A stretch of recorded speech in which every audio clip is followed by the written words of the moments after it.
Ada?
Uh-oh.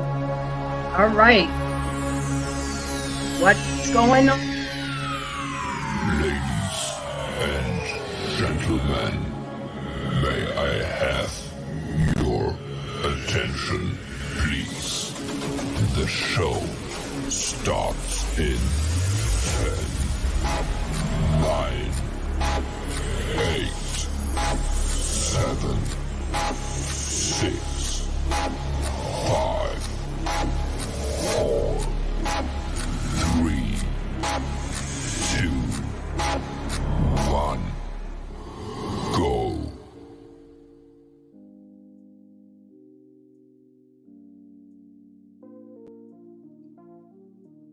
All righty then. What's going on? What's going on to all my embrace?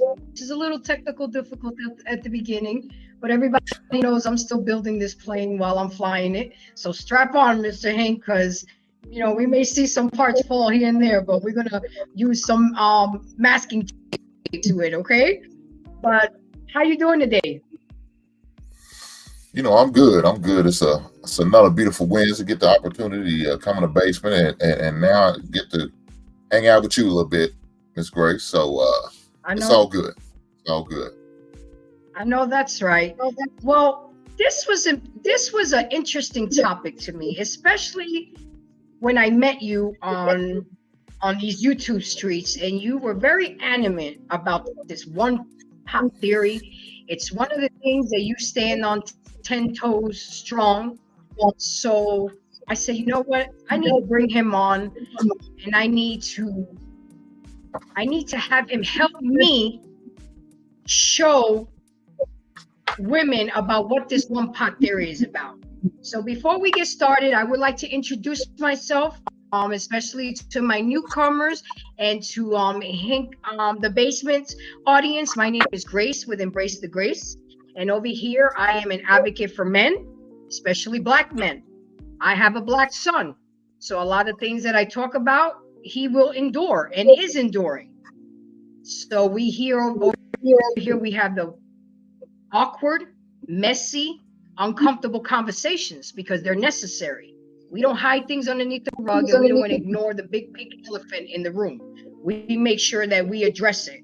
So to find me, you would definitely find me here on the YouTube channel, Embrace the Grace. You can find me on Instagram. You can find me on TikTok. You can find me on Facebook. You can find me on WhatsApp, Snapchat. You can also find me on the JVJ Network on Thursday nights. You can find me in Global Media Network on Friday nights. Sir Hale Speaks on Sunday nights. I'm all over the place because my goal is to get my message across the board, and I try to surround and work with people that are like-minded and have the same goal and mission. So without any further ado, Hank, go ahead and introduce yourself and tell my audience and others where we can find you, and don't forget to like, subscribe to both channels. I appreciate that, Grace. Well, tell people you can find me on Mondays and Wednesdays in the basement. That's where I'll be. That's where I hang out. That's where I spend most of my time. I guess doing most of my damage, as some people may say. 7 p.m. Eastern, 6 p.m. Central Time. Just hanging out there. Trying to put some material out there. Trying to send out a message to these young bloods out here. Mostly, man. I try to really point most of my message toward the men, for the young men, and because I feel like there's a great need for them. Between the ages of 16 and 25. I was telling somebody before. The reason why I even chose that age range is because at one time I thought about going to Job Corps. What I'm saying? Before I got my scholarship to play ball, I thought about going Job Corps. I'm like, man, if I don't get on scholarship, I got to do something. I really wasn't a big fan of the military, but I was willing to go if need be. But I said, look, we willing to go to Job Corps, get a trade and do that. So one of the things about Job Corps, they always looking for, the young man who's the age between 16 and 25. So I said, look, when I get done doing what I want to do, when I get myself to the right place, I want to make sure I can reach and help young men at that age range, because I know there's a gap where, a lot of people not really talking to them guys, because, they talk to the young kids, they got them boys in the boys club or these organizations. But once they get to like they 16, they feel like they semi-grown, right? they feel like they left out, Mm-hmm. because they can go get a little job or something like that. And that's not the case. These young men still need to be guided. These young men still need to be taught. They still need instruction. They still need help, and they still need to be coached up. So I'm want to be that person to reach out and help them young bloods. But not only that, even those who are guys who are my age, it may be something they didn't learn, and as they was coming up, things they just maybe forgot and just didn't acknowledge I was taught. Hey, they need some knowledge and some coaching too. You know what I'm saying? There's nothing wrong with that. You could never not learn. I don't care what age you are. Anybody could teach you anything. Whether it's down to a young boy or to a grown ass man, you could be taught by anybody. So that's the one thing I like to do, especially with my channel. But you can also find me on the Lapeef Network on Sundays. I'll be on Lapeef on Sundays. I'm hanging out over there on Sunday with a variety of group of people. Man, usually brings great perspective and a lot of great views to that channel, as well as you can find me on King Talk. So I really like King Talk because it's a bunch of guys together sitting around having good conversation, grown man conversation, and some conversation where a lot of ladies could be on the outside looking in like, damn, didn't realize that. Damn, I didn't think about that. Damn, I didn't understand it, but now you do. So, but we're able to talk freely, like we're in the barbershop or at the cigar lounge, or just hanging out in the, maybe in the basement somewhere, just having a good conversation, talking that talk, cutting up a little bit at the same time, but also just trying to send a message to everybody. So that's where you can find me at. Absolutely, and thank you for that. And we need, Hank, we need more men like you to step up and mentor these young men, because they're out here running wild, lost in the sauce.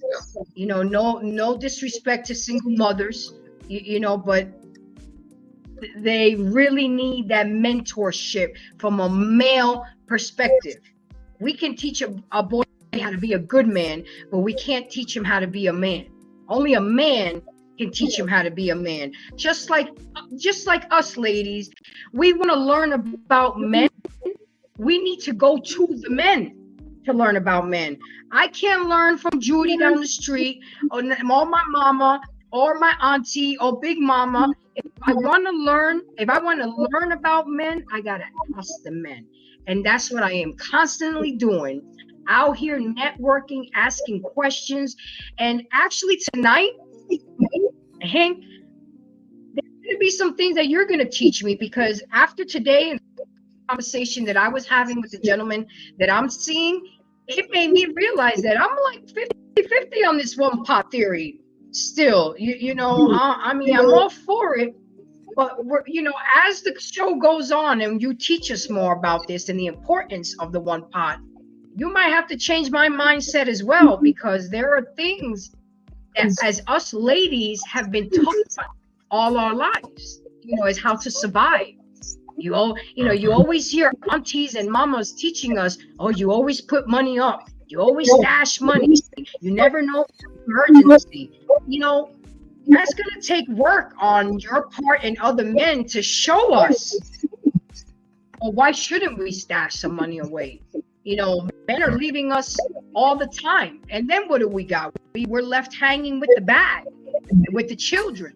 What do we do then? Like, God bless Kevin Samuels. He used to always say, you got to go by the man's plan. You got to go on his program.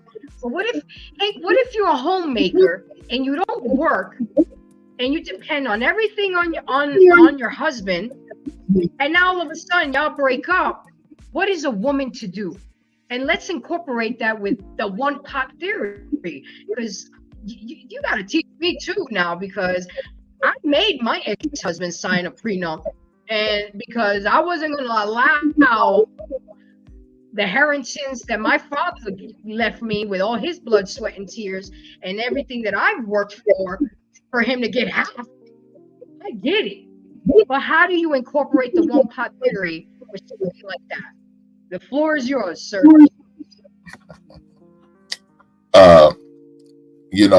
When you asked me to have this conversation and do this show, me and my lady talked, and she's like,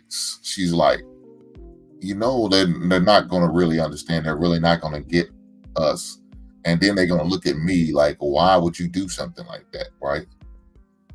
And I tell her all the time, I don't give a damn about what people think. Look, I'm gonna be blunt with you. Grace, I don't give a shit if I change your mind. At the end of the day, I have nothing against you. I got nothing but love for you, my sister. But I don't care if I'm changing mine or not, because at the end of the day, I know what's going to be good for me and my future wife. I know the reasons why we're doing it. Now I'm gonna share those reasons why. You know, I'm gonna keep it all the way up front with you guys, and hopefully, you know, if you are on the fence, maybe I can convince you. But if I don't, at the end of the day, it's not gonna make me or break me. Me and my lady gonna keep on trucking. I'm gonna go ring shopping. We're gonna find out a type of ring she like. I'm going to get that ring. I'm going to keep moving forward. And when our time comes, like we said, one pot here. So with that being said, the one pot theory, the reason I came up with that theory, now, you know, like you said, I did the 50-50. That shit just didn't work for me. You know what I'm saying? Why not? Well, let me explain. The reason why, because now I got to go shake my woman down for half of the LG&E, half the rent, half the this and that, and you know, and then, you know, it's coming late or not coming on time, or vice versa.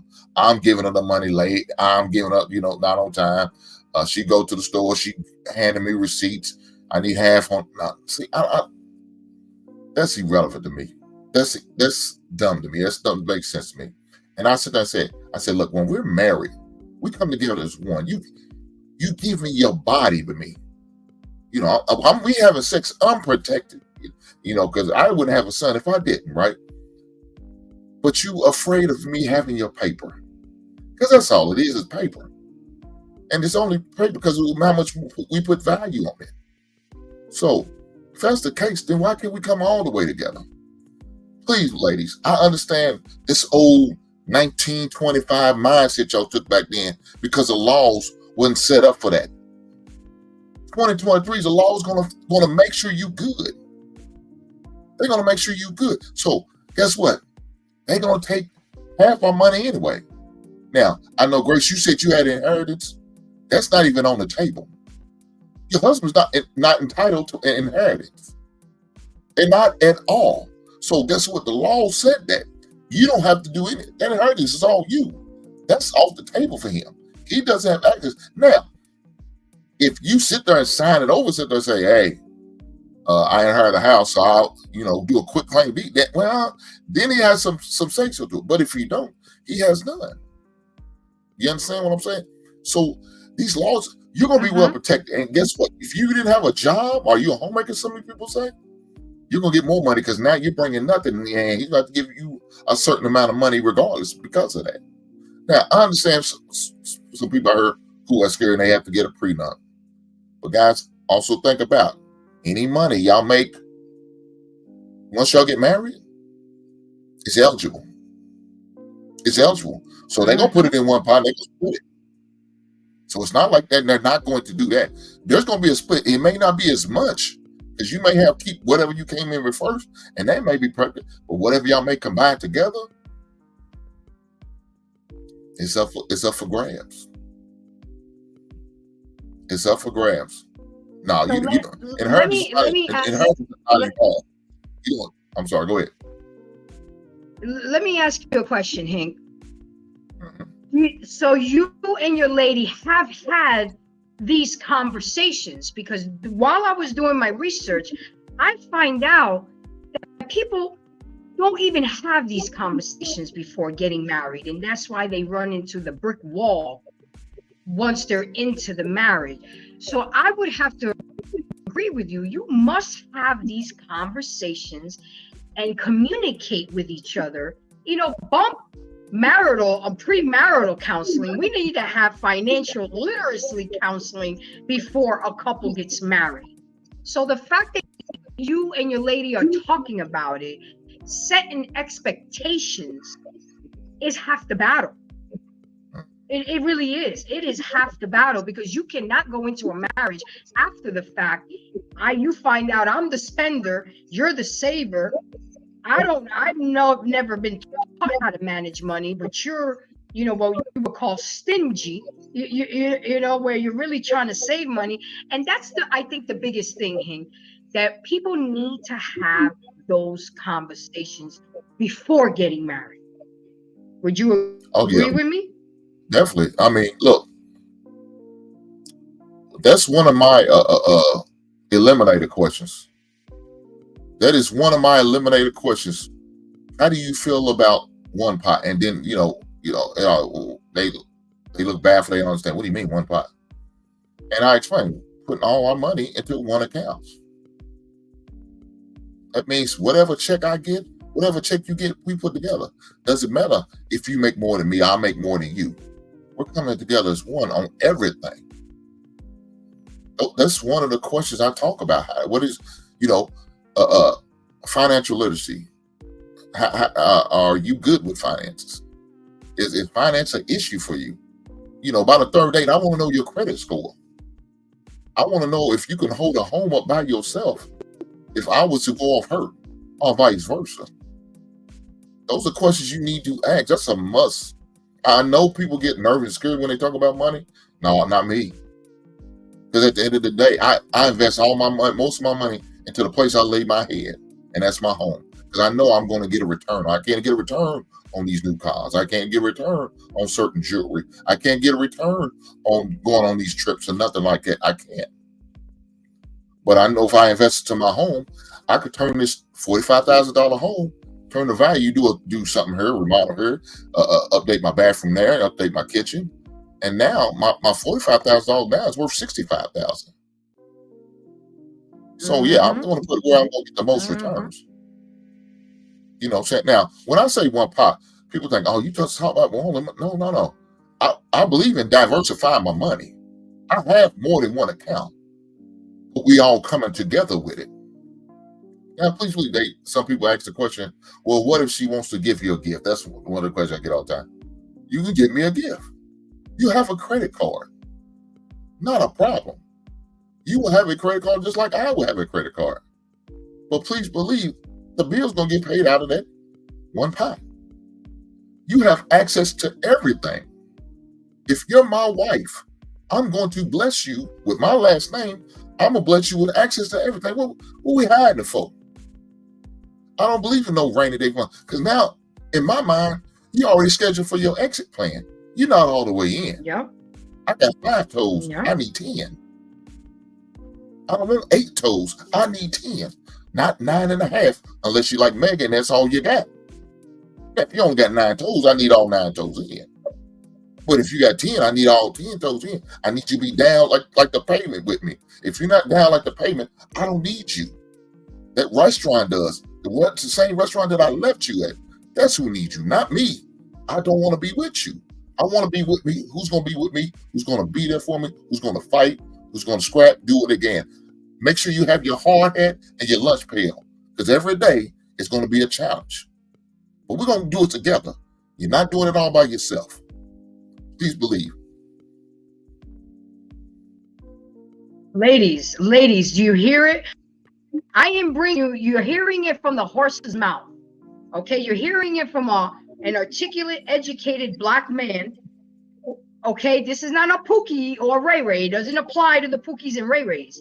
It applies to the men who are decent, who are trying to build with women, and you cannot blame yourselves. This is why men don't give a shit about how much money y'all make, because they already know coming in. When I hear women saying, my money is my money and your money is my money, that to me shows me that that's a selfish woman. That's a woman that's self-entitled. How dare you say that his money is your money and your money is his money? Where they do that at? I mean, I have never thought of that like that. Yes. It may sound contradictory. I made my ex-husband sign a prenup, but everything I had throughout the marriage and during the marriage was shared. He lived in the home I had, drove the cars that I had, but at the end of the day, my margins and the work that and the money that I accumulated in my businesses, no, you're not going to touch that. But whatever we accrued throughout the marriage, yes, half of that belongs to you. I don't have a problem with that. And this is why women need to understand, you want an established man, and then you want to come in and take half of his earnings that he's worked hard for. What is that saying, Hank? You weren't there at 5 o'clock in the morning taking them jump free throws with me. You weren't there practicing at the gym at 3:30 in the morning. You know, I'm gonna bring it into sports so the men can relate. It's not fair for you guys to think that not only do you want half of the man's assets, but then you don't want to put in nothing into the pot. I'm doing this to open your eyes, ladies. Get a mirror and look at yourselves and see how you're acting, how stupid and ignorant it sounds to think that you can come into a man's life who has worked hard, established himself, has got a nice allocated portfolio, got a home, got a summer home in the Hamptons, cars, and for you to think that you can get half just because you have a vagina. That's the one thing that's walking most around this earth is vaginas. You know, I don't get it. Where do you think women got this thought process? I don't get it. Well, I just think it's unfortunately they learn them bad habits from mother, grandmother, great grandmothers, all the way down the line. I just think that that's the case. They learn those bad habits because, like you said, you know, stash some money away just in case of emergency. Well, you know, I'm all for emergency fund, but the emergency fund's gonna be for everybody. You know, I believe in emergency fund. I practice the Dave Ramsey plan. Please believe me, when my credit was shot and shitty, and I need to do what I need to do to get it together, yes, I started listening to Dave Ramsey on the AM radio, and I've been respecting and listening to that man ever since, and taking some of his thoughts and mindset, and I implement it to myself and to my household and my family.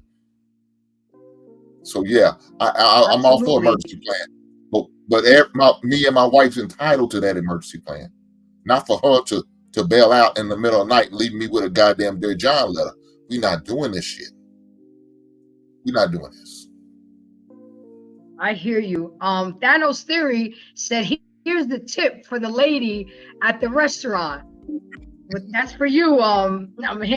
That's your good looking out, Thanos. Really appreciate that for him. So I'm gonna show a video, and I'm sure that everybody have seen this video, and I want your thoughts and feedback. So give me just a minute because I am gonna set it up. Here we go. Share screen. Yeah, I needed to show this.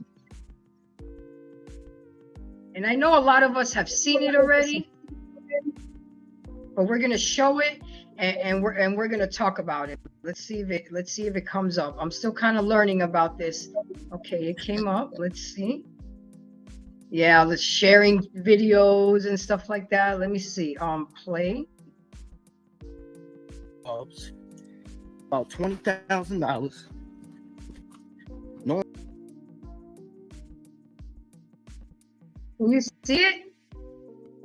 No, it came up, then went away. I tell you what, sometimes what I like to do, I like to download it to stream and it works better. Yeah. You're yelling at me about no account. Okay, hold on. Can you hear it? Make sure I'm good. Yeah, I That's why heard the it. account I heard is it. there. Why are you I don't know. You are my husband. I have to make sure Let's I'm good. hear it then. If we were to ever get divorced, I'm not about to be out here with nothing. We gotta make sure we good. This don't got nothing to do. You sitting taking money out of Do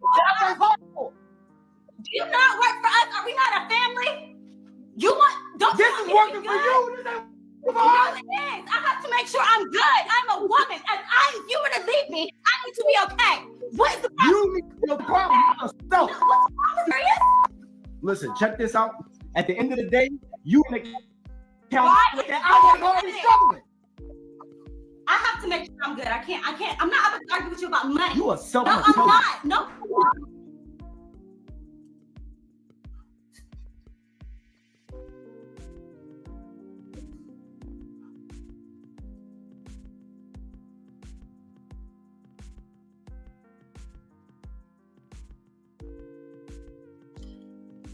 Yeah, I think the sound is acting up.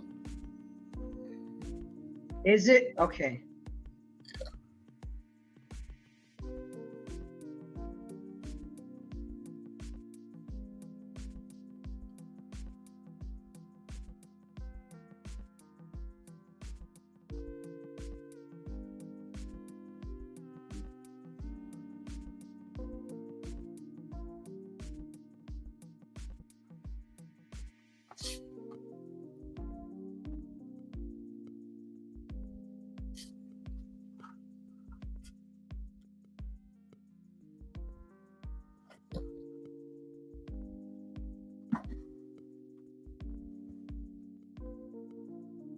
Yeah, we're not even. I don't hear the sound at all. I think that's what they're saying in the chat. Okay. No sound.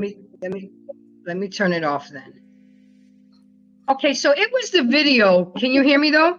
Can you hear me? Yeah.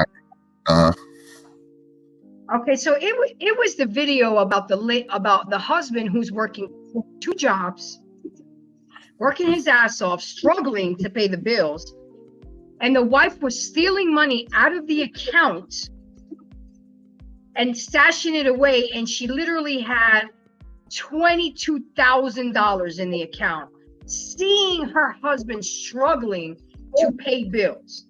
Talk about that. Yeah, I've seen that video How would you before, feel about and that is disturbing. It's very disturbing, but at the same time, I fault him. I put that on him. Let me tell you this: he knew she had a selfish mindset. I'm sure he heard overheard conversations, why he's probably dating. But looking on her, it looks like he's into that wig and the eyelashes and all that. But she's built nice. She looks good. I'm sure she's probably gives him some good loving, and he couldn't look past that. She looks nice enough where she's worth even bragging about. Hey man, look how good my woman looks. He couldn't get past that. So guess what? He walked down the aisle with this woman because he thought he had a hell of a catch, but didn't realize that shit between her ears is mush. Her mindset is mush, and so now he's suffering now. So hey, it's on him. He made a mistake. He should have really did a better job at looking into her mindset, really paid attention to the red flags that I'm sure she gave warnings and put out there. Because a woman like that, that's selfish. Yeah, she can't hold back. She can't hide it. She can't be I guess incognito with it. Now she's letting it all hang out. Right now she's showing it. She's like, well, I had to make sure I was good. So everything is about you. I got you. And that's why you did it. She's a woman. I need to make sure I'm good. I know. And so now what he needs to do is he may need to, count his losses and keep it moving. And say, hey, look, you go ahead and keep that 20,000. But I'm gone. I'm out of here. In fact, use that 20,000 towards a lawyer you're going to need because I got to go. It's obvious I made a mistake. But I'm not going to keep riding this mistake train with you. I got to get gone. Now, if you're willing to change your mindset, if you're willing to change your mindset, yeah, we can work this thing out. But if you're not, yeah, this is a loss, and I got to take it L. I hear you, and Hank, I want to address this. Travel One, I'm going to address you and all the other ladies from the other night that called me a black women basher. Why is this turning against a black wife? Why are you turning it into a race thing? It was a video that happens to be a black couple. You're the one bringing up race. So leave your feelings outside the door. If it doesn't apply, let it fly. But if the shoe fits, wear that shit. But I am tired of y'all sisters coming at me and always using the race card. That was the video. That is the most recent video. It is perfect. That goes with this topic. So get out your feelings and absorb the message. Don't shoot the messenger. Okay? And at the end of the day, you don't know what I am. So let's get that straight, and let's get some straightening, because I am getting sick of y'all. Okay, if you don't like what you're hearing and you don't like the show, then you can kindly leave. This is the purpose of this, is to educate. I have a black son, and he's going to be dating black women. This is one of my main purposes. And if you have a problem with it, don't let the door hit you where the good door splits you. I'm tired of it, and I'm coming back and giving y'all the smoke. Because at the end of the day, y'all don't know what I am. Y'all just see the fair skin and the long hair and want to talk y'all ish. But anyway, sorry, I had to get that off my chest, Hank, because I'm sick of it, of everybody always bringing in a race thing. If I would have brought a white woman, if I would have brought a Hispanic woman, what does it matter? It's the content that I'm trying to relate. But anyway, Well, at the end of the Grace, day, Hank, go ahead. Grace, you got to understand that Travel One, she's one of my biggest agitators. You know, she's like that. I see her on Izzy's Angry Man.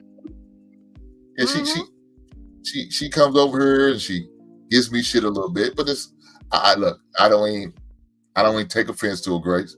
I let her speak as she wants to speak, and it's all good. I welcome the questions.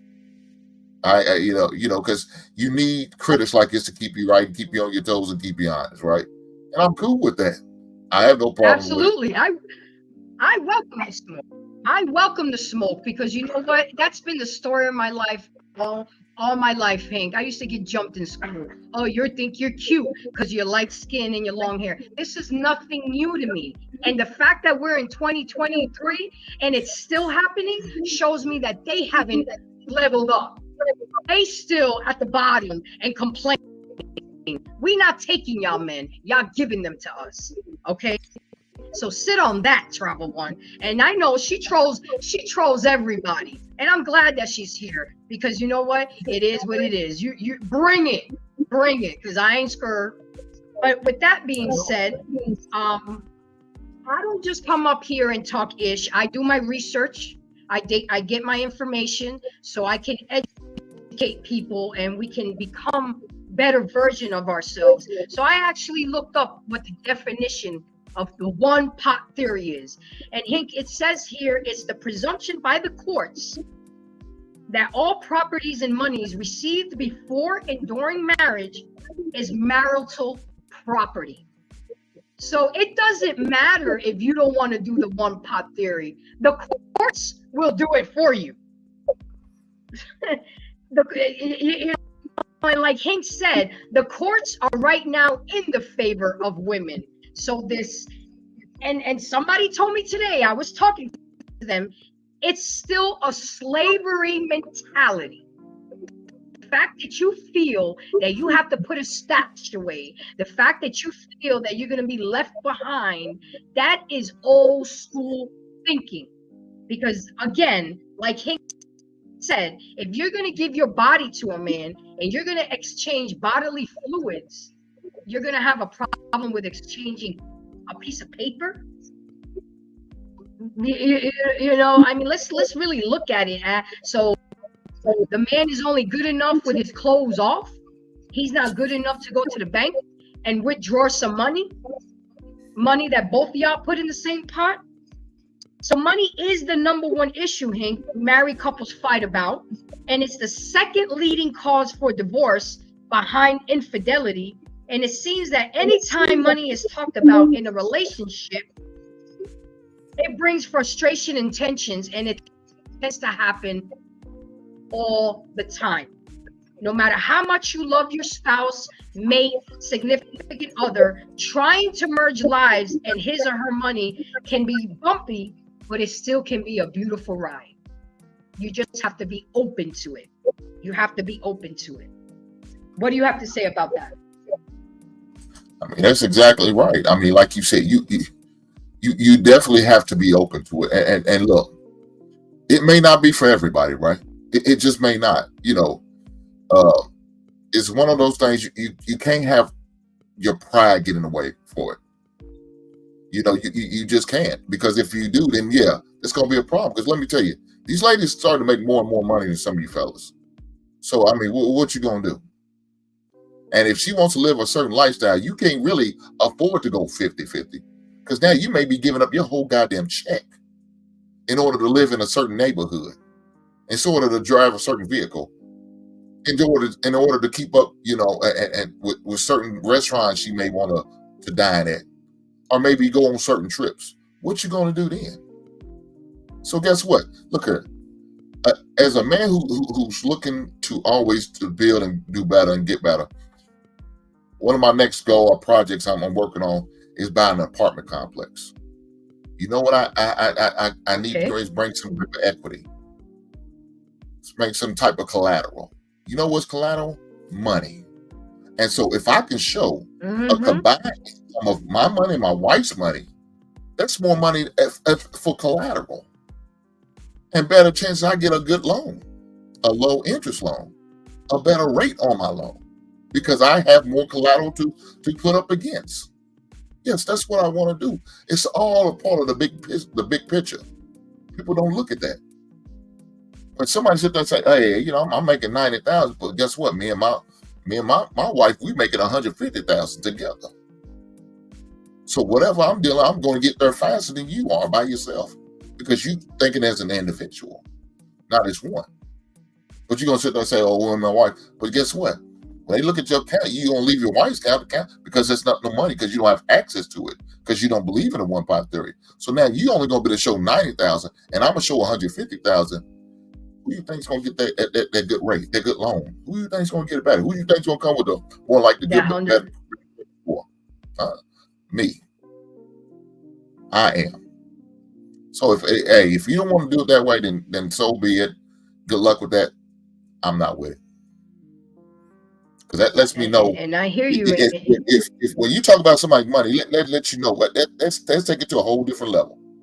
When you talking about money and putting all money in, that lets me know, okay, this is serious.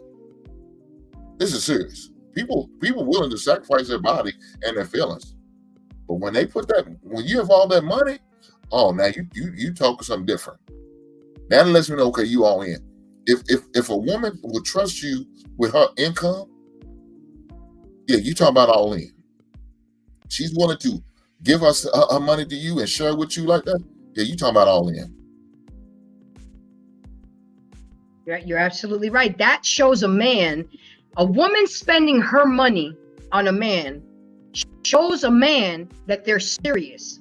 When y'all come with these bullshit ass gifts with ties and socks and all that, but you expect Birkin bags in return for your birthday and Christmas, y'all not playing on an even level panel. And that could be black, white, Spanish, polka dot, Martian, whatever it is. Y'all are not. We expect so much from our men, but then we give so little. And men like you and men like Kevin Samuels and King's Talk on Lapeef are opening up the eyes of other men. And winter is coming for y'all women who think that the world revolves around y'all, and that just because you got vagina, you think that that's enough. You know what I'm saying? Because then you're going to get mad at the passport brothers. Then you're going to get mad that they're dating somebody like me or Becky or Ling. You know what I'm saying? It really is. And there's issues in every community. But you know what? The Hispanic, brown, and melanated community needs the most right now. Look how proud we all felt when Alabama had that sweet tea party. If we can come together like that, why can't we come together when it really matters? How about that? Don't worry about my race. Worry about us getting together as a community. There's a family up here, Hank, in Georgia.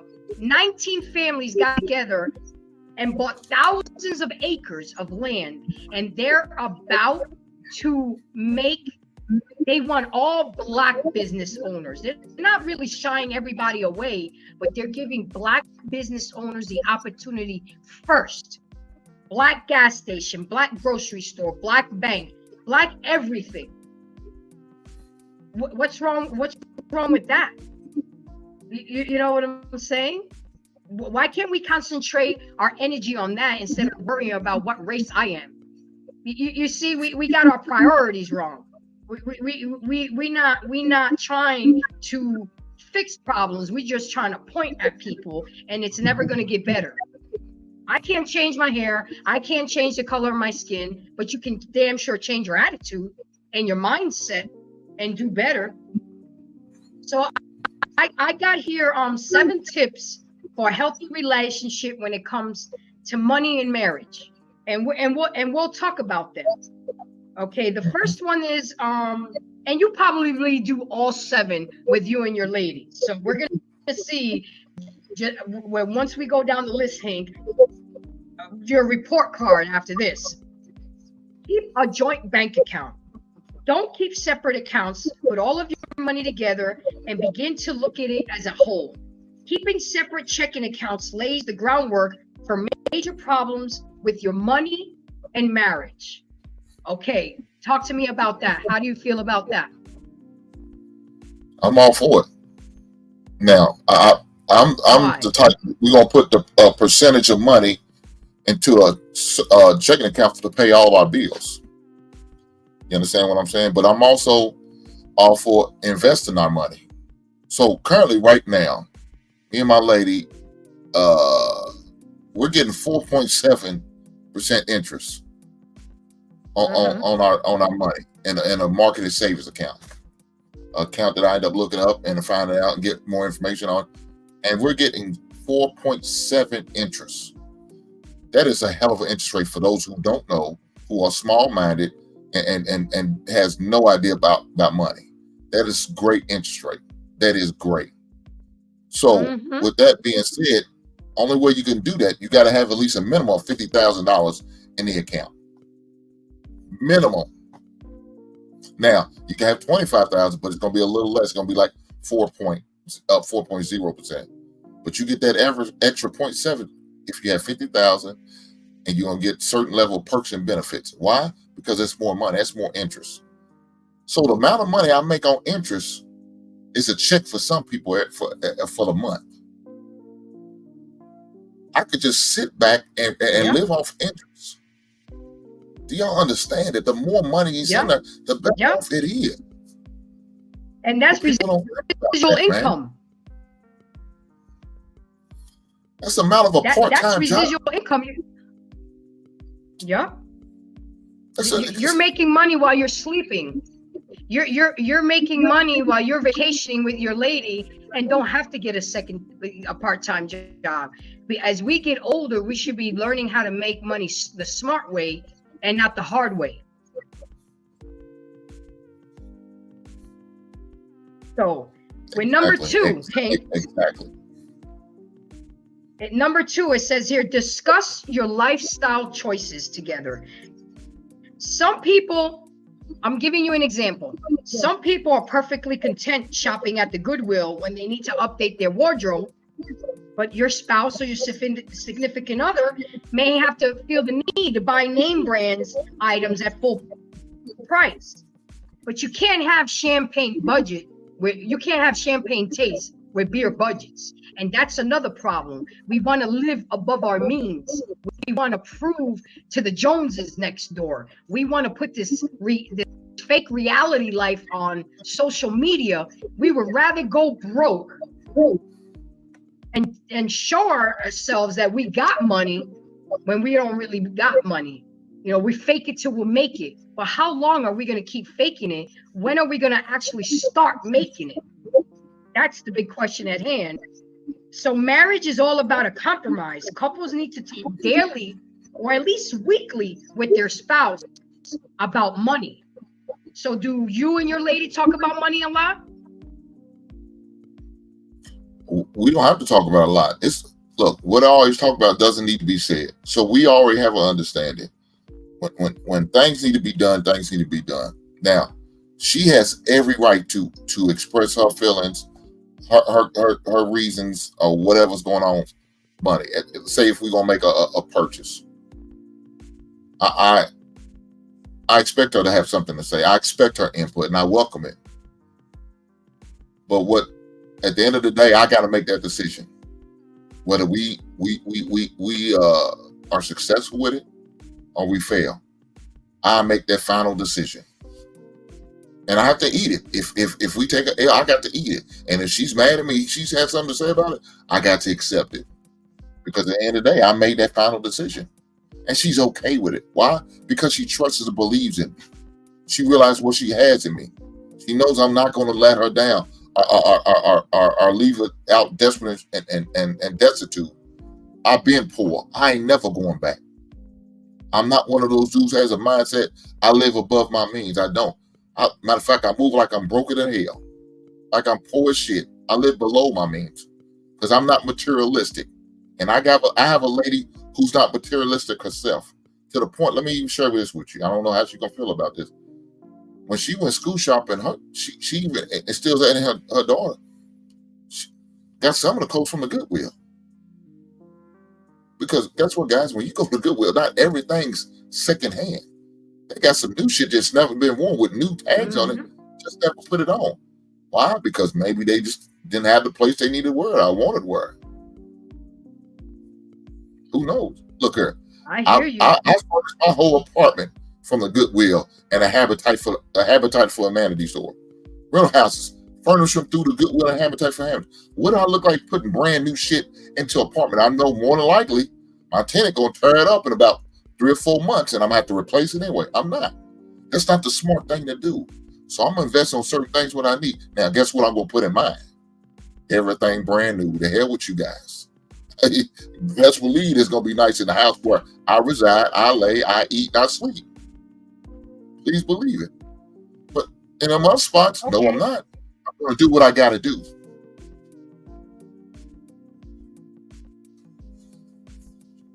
I'm going to give you an example that just happened to me. I love my New York Yankees, and they're coming to play the Braves next week. And I was about ready to drop $600 with tickets, parking, food, and everything. Yeah, because when I go to a game, I'm going to go right up there. I'm only 5 feet. I'm not doing those. I want to see them there, you know? So the gentleman that I'm dating, he talked to me about it. He was like, you really think that spending $600 when you have other and bigger fish to fry right now with your money, when they already got money, they already got their millions, do you think they give a rat's ass about you coming to their game? Do you think that they care that you spent $600 on a game when your birthday's coming up in 3 months? Why don't you just take that money and put it up for your birthday, where it's more meaningful versus watching a 4-hour game? And then what? Are you going home with one of the ball players? Because you sure as hell not. You're going home with me.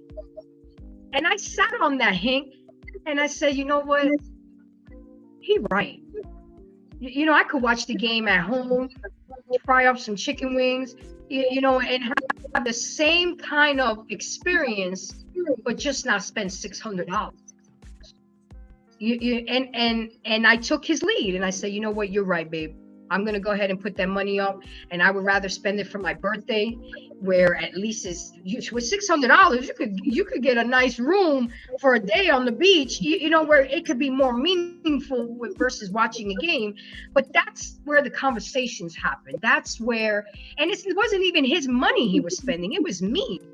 But by him saving me money, it's almost the same thing. It's like, you really prepared? You really prepared, you know, to spend that money? See, look at this comment. I'm not changing how I live to please a man. Then you're gonna buy a dog and die alone. And when winter comes for you, don't wonder why you're alone. It's not pleasing him. It's talking logic. It's logic sense. But you see what I'm saying? This is the thoughts. I'm not changing how I live to please a man. Okay. And you know what? I'll take your man. I'm gonna say this. I allow the chat to be the chat. Look, I appreciate their views and their opinions. You know what I'm saying? Because that's greatly needed. You want individuals like that, because guess what? That I'm gonna use those people as teachable moments. See something right here?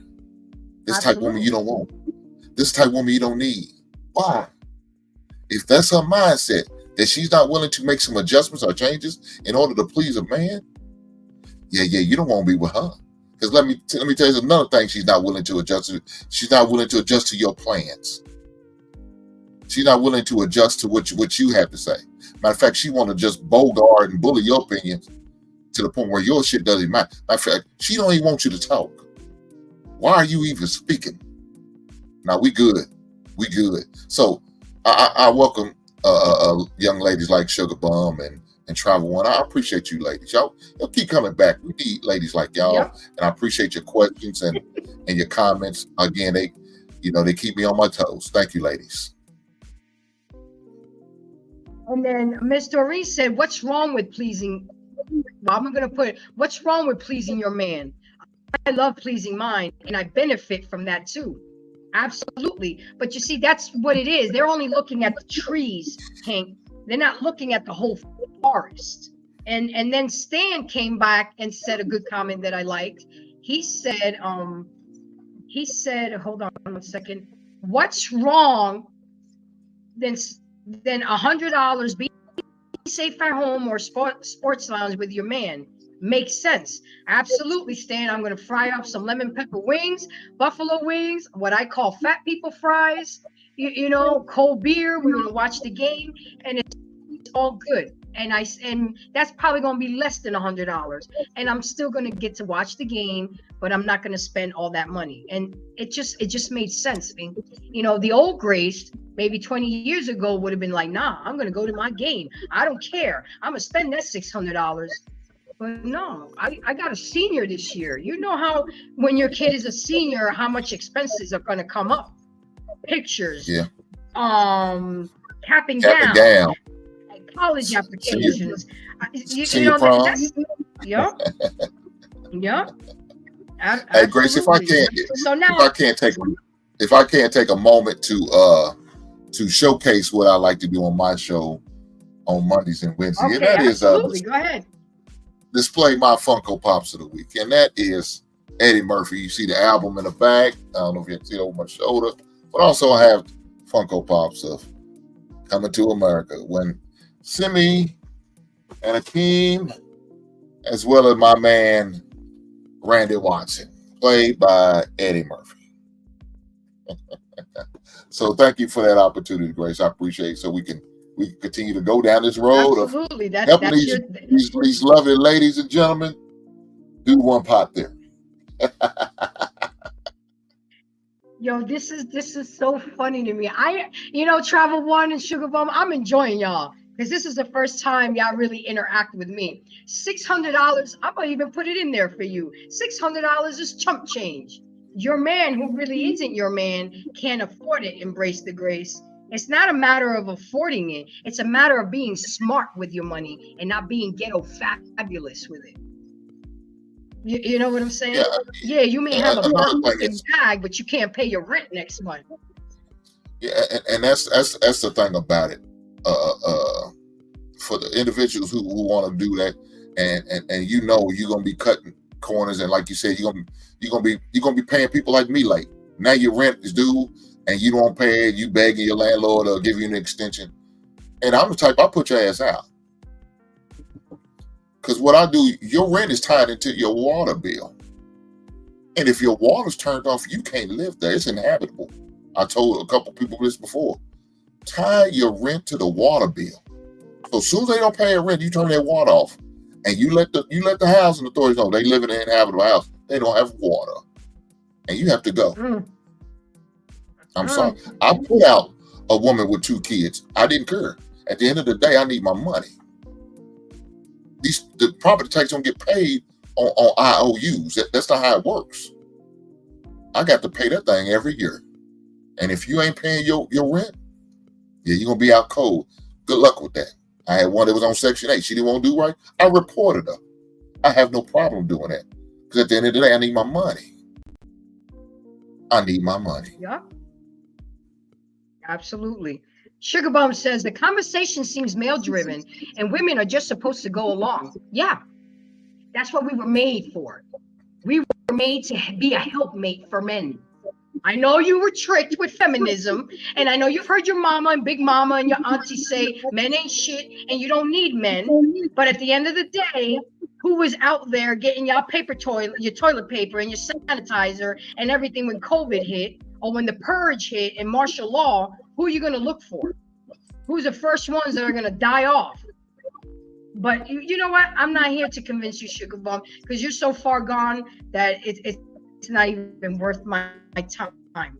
But go ahead, keep giving us the algorithm that we need. You're doing a great job. You're doing a great job. I appreciate you. And so let's go move on to number 3. Recognize your difference in personality. Everyone's money mindset is different and opposites attract. Chances are that one of you loves working with numbers, the nerd, and the other one would rather be not tied down by numbers, the free spirit. One is a speaker while the other is a spender, while one is a saver. Personality differences do cause some marital problems, but that isn't the real root of the money and marriage issues. The source of the problem is when one neglects to hear the other's input and isn't willing to learn, or when one bows out from the handling of the finances altogether.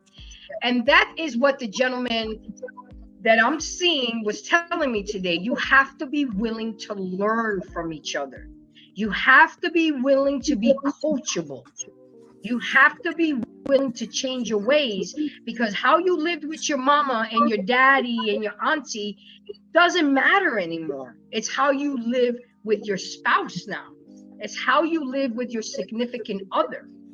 And that's what made me reevaluate how I looked at the one pot theory. And he brought this to the table. Hey, if you was to win $1 million in the lotto today and we're dating, would you still make me sign a prenup? I mean, I had trouble answering that question. You know, he was like, all right, now be careful how you answer this question, because when you get on the show tonight with him, are you for the one pot theory or are you not? Because if you make me sign a prenup, then you're not for the one pot theory. But if you don't make me sign a prenup, then you are for the one pot theory. So that's how he framed it to me and made me reevaluate how I thought. I'm like, that was interesting. Financial nerds don't need to keep money details all to yourself. Stop using your knowledge to boss around the free spirit. The person that is more knowledgeable in finances needs to teach the other person about finances and get on the same page, because that's where the problem arises, when one knows more than the other and it's not willing to share the information. And to the carefree spouse, don't just nod your head and say, that looks good, babe. Have a vote in the budget meeting, give feedback, criticism, and encouragement. Remember, guys, teamwork makes the dream work. Use your personality differences to become stronger and a more united team. What you may be strong in, maybe your other half is weak in. What she may be strong in, we have to offset each other and be compatible with each other for it to make it work. So with that being said, do you see that happening in your relationship?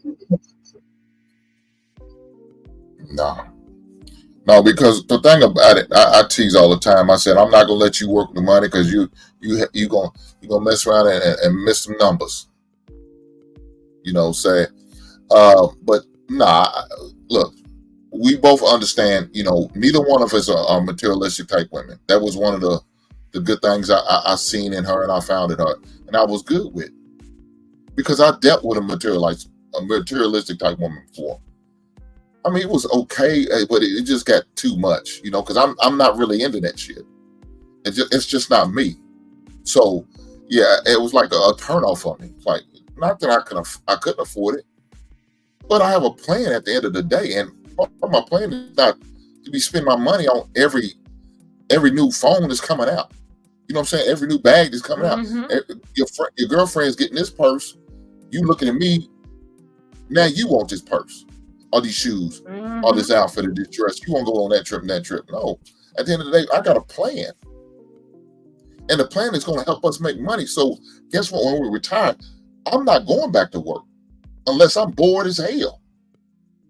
And I can't think I'm going to be bored because I got to deal with these people and these tenants. So I'm going to have plenty to do. So I'm good. Yeah, I plan on doing some traveling and enjoying my life after I retire. So yeah, I'm not trying to go back to work and do all that. I'm just going to enjoy life. And I'm setting this up so we can both enjoy life together. Retired, enjoy, and watching those multiple streams of incomes come our way and build up our kitty. And guess what?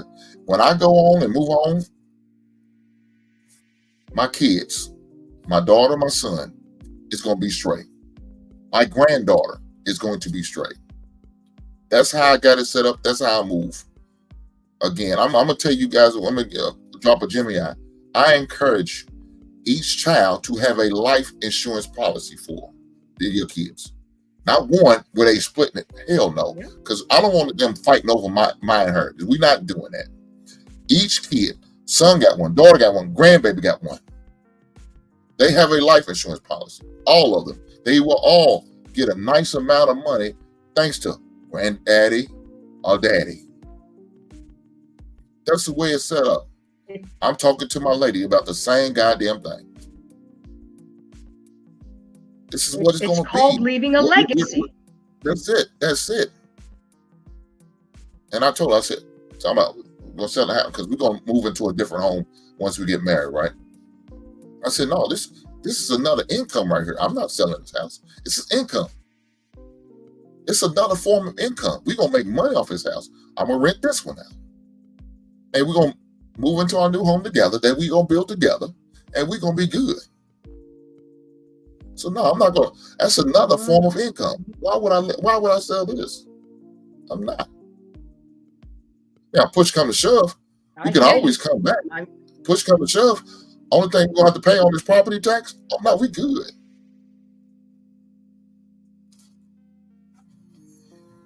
I hear you. And again, Sugar Bum, I really appreciate that. I'm enjoying this. This is work for me and a comedy show. I'm glad that you support him. I support him too. But you claim you don't know me, but you sure did know a lot about me, my conversation with Kevin Samuels. You accused me of being a black woman basher, but you seem to know plenty about me, but it's all good. So number 4, Hank, don't let salary differences come between you. Rarely will you both be making the exact same salary, whether one makes $20,000 a year or the other one makes $100,000 a year. All the same problems can arise. Instead of seeing the full pot as our money, many people use that as leverage over the other person. Sometimes the person bringing the most money can feel entitled to say, don't even go there. I bring the bacon home. I make the rules. It's not yours, it's mine. It's ours. There is no reason to hold a higher income over a person's head. And you've seen that and you've heard about that. I make more money. They cost to be the boss. How do you feel about that? Doesn't matter how much money, because we together. I could make less money than my wife. Doesn't matter. My pride doesn't get in the way. Like I said, you gotta let your pride go when it comes to this one part, because that could be the case. I mean, so what am I going to do? Go out here and get a second and third job just to try to keep up with her? Hell no. I'm not going to do all of that. Why would I do that? Because I'm going to lack my pride because I feel like less of a man because she make more than me? No, I'm not going to do that. Hey, she's blessed to make that income, but guess what? She's not making her income. We are making this income. This is ours. So whatever money she makes, we make. I think whatever company decides to pay her that much. I think of whatever industry she's in, they decide to make her that much. Or whatever career she's doing, they decide to pay her that. I appreciate that. Matter of fact, I might send you a Christmas card and a thank you letter. Because guess what? Now we're going to put that into our account. And we're going to be blessed together. And we're going to enjoy the fruits of our labor together. Exactly. Exactly. And you said something very important that I want to touch on. That's unfortunately that we as women tend to do. Okay, so your man makes less money than you, but it is not our right to make him feel less of a man. Because at the end of the night, when he's blowing your back out and he's your man, then we don't make him feel like less of a man.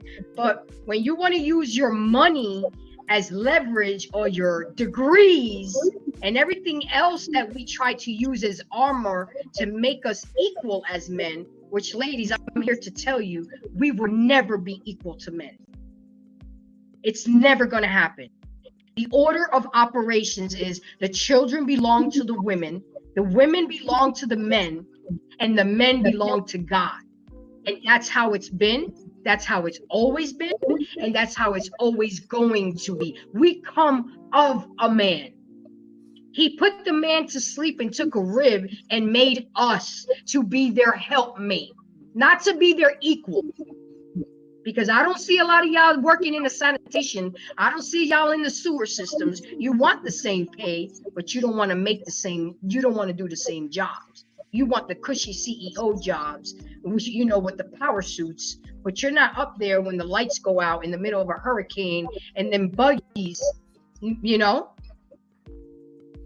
But that's neither here or there. You have to be taught at a young age to appreciate and value men. And if you didn't grow up with men around you, you're not going to recognize that value and have that appreciation. So Sugar Bum, you don't listen to anybody. You don't listen to older women. You don't listen to black men. You don't listen to your mama. You don't listen to anybody. So it's okay. It's okay. So on the other spectrum, though, Hank, the one that makes less and stays at home with kids might feel like they shouldn't have much to say. And I asked a couple homemakers that, and their husbands make all the money. They was like, and they were very timid. They were like, no, I don't feel like I have any say with the money because I don't work. I said, but do you realize the value that you bring to the family by staying home with the kids, by avoiding having to pay daycare?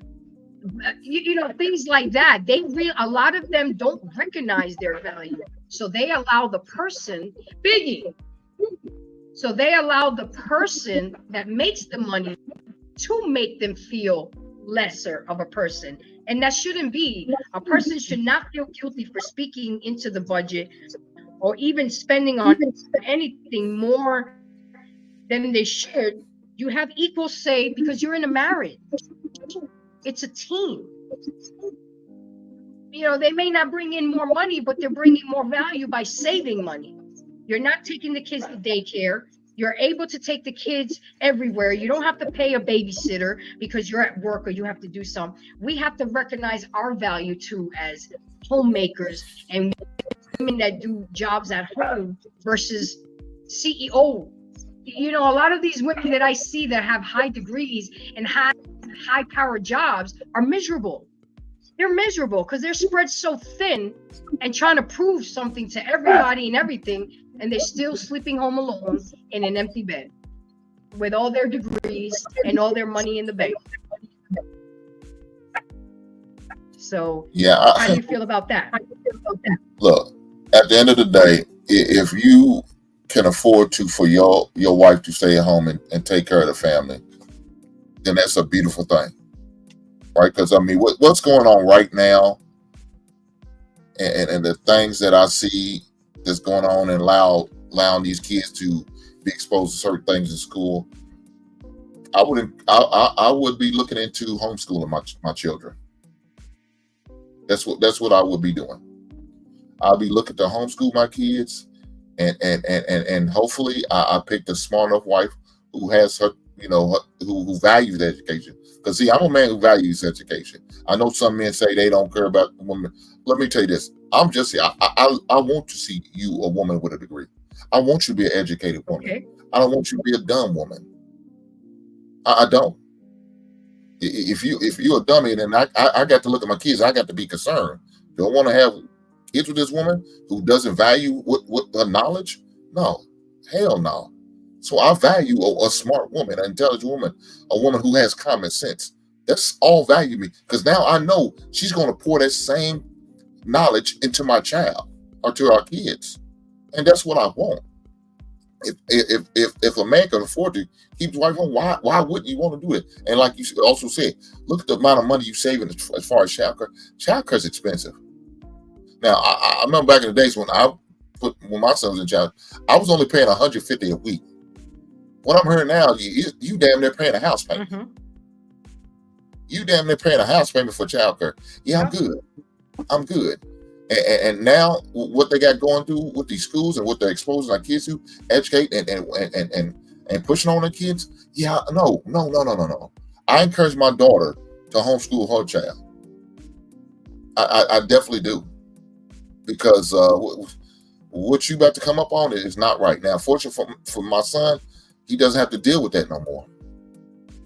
He doesn't have to deal with that no more, because he's out of high school. He understands. Me and him had a conversation. I had to. It's funny. I had to get on him because he used to. When he was sick, he was voices. He's like me. He sees something like, oh shit. So he was, oh, Daddy, that was gay, and he started laughing. And I'm like, hey man, we can't do that, dog. We can't do that. We can't be, making him comment, because he would just say it out loud. So what he started doing, he started saying, Daddy, AYAG. So he would spell it backwards in order to let me know what he's talking about. Now, me and his mother knew what he's talking about. That's funny. Nobody else did, but we did. So he's like, I know, man. I mean, that's their lifestyle. That's what they want to live. Hey, that's not what we into. Let's keep it moving. And that's why he would do. But now, of course, now he's a little older, and he's, like you said, 18. He knows what he's seeing and dealing with out there. He sees those type individuals in the school, and he just keeps it moving. He knows that's not his lane, and he keeps it moving. Is he respectful to him? Yes. He doesn't do anything to disrespect. I said, now that's why you need to move. So, but yeah, I would definitely be good. If these men could, like most men can't do it, right? We know this. Most men can't afford to have their wife stay at home and take care of the family. That's not the most cases. The average person has to have two incomes. Not in this day and age. They don't. So, with that being said, you got to respect a woman who is a stay-at-home mom, because guess what? That's a job. It's an unpaid job. That's what it is. Well, you know what their pay is? The fact that they seeing their kids thrive. They seeing their kids flourish. That's their payment. But do they get tired? Do they feel like they need off days and vacation? Yes, because they work hard. It's not easy dealing with kids 24/7. Look, I used to substitute teacher in the elementary level, and I couldn't stand some of y'all badass kids. Them kids was bad in the motherfucker. And I promise you, to the point where I want to put hands on some of them badass little bastards. But I know if I do, it's going to cost my life. I mean, not going to cost my life, but it's going to cost me my freedom and my career. So I had to get out of the field. The money wasn't good enough. The board of education wasn't backing us up like they should and like they need to. So I said, hey, let me step away. Now, of course, nowadays there's a teacher shortage, and now they'll do anything and everything to try to get teachers in the classroom. They start to respect their salary. They are, but is it still not where it should be? Yes, it's not, but it's getting better. So you got to respect women who stay at home mothers. They doing their job. What's even sadder, Hank, that not only there's a shortage on teachers, but there's a shortage on male teachers because of all the issues with sexual harassment and these young fast-ass girls hitting on male teachers, and the issues that's going on. You don't have, it's mostly women that you see teachers, and we need more male teachers. We need more male influence in the schools, but they've been so scared away because of the red tape and the political system that we're losing out on the male influence, not only at home, but also in the school system. It's like they're not even at church anymore, because we'll put the single mother with 4 kids, 3 different baby daddies in the front of the church. It won't shame her, but we'll kick out the men out the church. You see, there's a lot of uneven and unbalanced things going on, and I I see it. And that's why our kids are lost in the sauce. How are we supposed to tell our kids, you and I, to get married, marry before you carry, if they've never seen it for themselves? If they don't have an example of a strong unity of a family unit, it's like beating a dead horse. But we got to keep chipping away, because if we could change the mindset of one person, then we've done our job. Like, you know, Precious got her channel. Shout out to Real Precious. She's an advocate, and she talks a lot about adoption. I learned a lot from her about what children go through in the system and things like that. You're mentoring young men. What I am simply trying to do is turn the mirror on women and show their bad, reckless, self-entitled, think they the shit behavior that is not getting them anywhere. It's not. Having all these kids, not having a man in the house is hurting our community. It really is. I coach basketball. I see these young girls and these young boys, how they're all over the place. I got to turn around and be careful and make sure that the dad gets the schedule, because the mother doesn't want the father to come to the basketball game. No, I make it a point. Hey, you're home with mom and dad? No, I stay with my dad on the weekend. Okay, make sure you give him this schedule. Well, I don't want him to go to the game. You ain't got a choice, ma'am. This is my team. And if the father has every right to come to the game, just like you have every right to come to the game. You know, it's crazy, Hank. It's crazy. All right, we're almost done. Number 5, keep purchases open. Being unfaithful to your spouse doesn't always involve an affair. It can be unfaithful to share financial goals by opening up a side bank account or stashing money. It is deceitful. Same if you have a credit card, a secret credit card, and 1 out of 3 couples have confessed that they have hid purchases from their spouse. I remember as a kid, my mom used to do this. She used to buy a whole bunch of stuff and leave it in the trunk of the car until my dad went to sleep. And I would tell my mom, but he's going to see the credit card bill at the end of the month. And she would say to me, it's better to be, what was the saying? It's better to be forgiven than to ask for permission. I'm like, wow, that's what we do. This is this is a grown-ass woman teaching her daughter it's better to ask for permission. I tried that shit on her one day. When I did something that I wasn't supposed to, she never said that to me again. I'm like, what do you mean, Dad? Mom always said it's better to ask for forgiveness than to ask for permission. And my dad just looked at my mom and was like, is that what you're teaching her? Is it, you know, so it kind of backfired on her. But that is just like being unfaithful, hiding purchases, hiding a bank account, hiding a secret credit card. It's crucial to be open and honest, and any side checks or savings account and secret credit cards need to be known. Open up to the truth and clear. It's called having financial trust. Just like you have trust in that person is going to be faithful, you have to be faithful in your finances too. Look how that man found out he's struggling to pay the bills, and you out here got $22,000 watching the man struggling because you're more worried about him leaving you versus helping build with him. I mean, have you ever experienced that, Hank, where you was with a lady friend and they were hiding purchases from you? Yes, my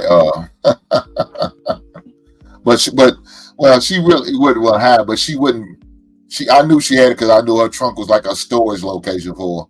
So she would keep it in the trunk and wouldn't bring it to the house, you know, till later. But then guess what? I'll see her put the outfit on. I'll see the shoes. I said, damn, some nice shoes. I said, I ain't never seen that before. And then bring it to, oh, I've been having this.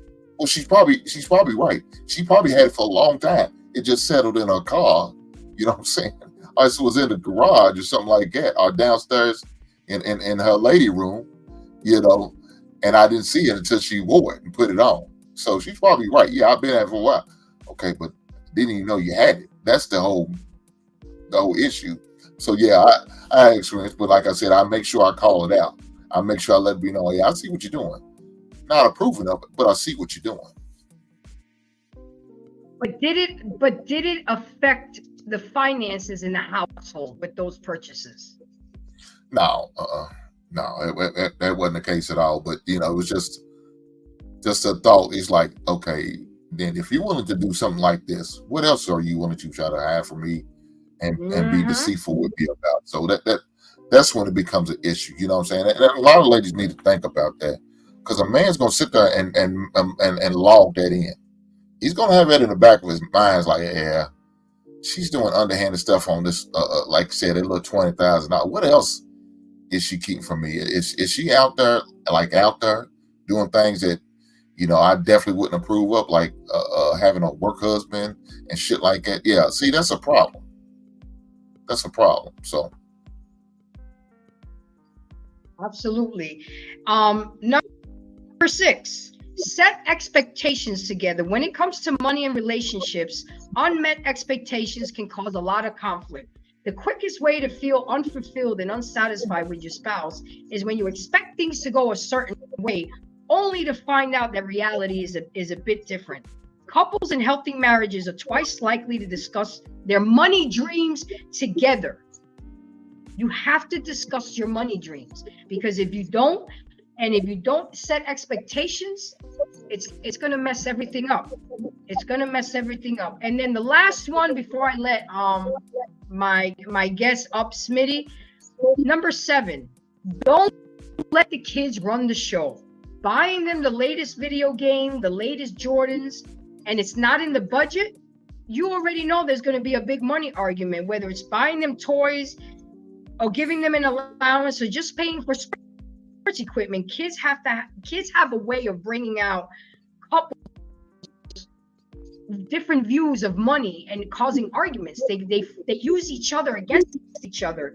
So the biggest thing is, if you come together and make a plan, you got to stick to the plan. Whether, I don't care if it's your kid, my kid, the neighbor's kid. If we make a plan and you deviate from that plan, then what's the use of making the plan, right? So one of the things is with this one part, you got to lay it all out on the table. When y'all in the process of being born, right?